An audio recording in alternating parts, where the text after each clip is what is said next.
Former Australian opening batsman Arthur Morris here wants to practice driving off the front foot, and the bowling machine is perfect for this type of work.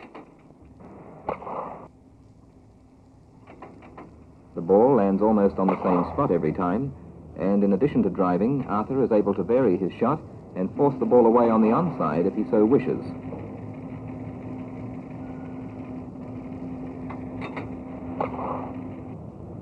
My normal stance at the wicket is to have my feet a few inches apart.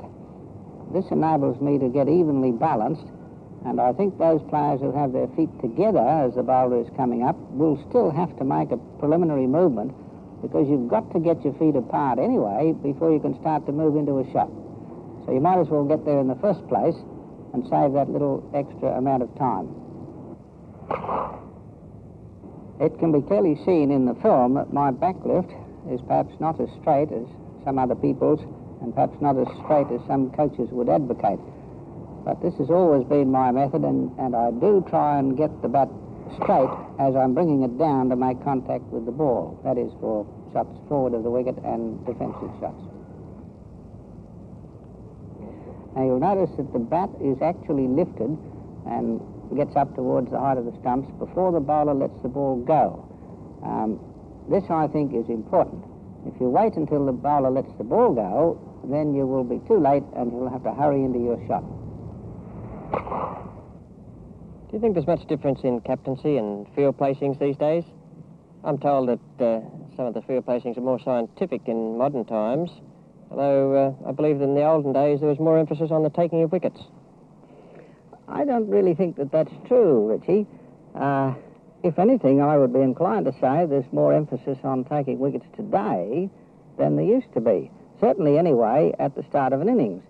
You know only too well that we've gone through certain periods in cricket where the laws have been changed. For instance, the law was ordered so that you could get a new ball more frequently. And for a while, we were getting a new ball sometimes when there were only 80 or 90 runs on the board.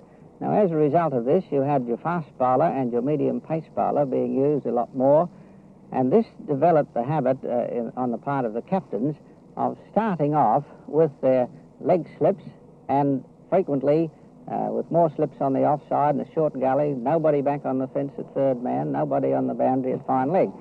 Now, I think the captains adapt themselves very readily to the rules under which they have to play.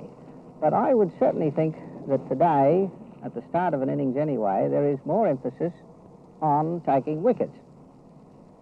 In any case, at all times, you've got to adjust your field placing to the type of bowler who is operating.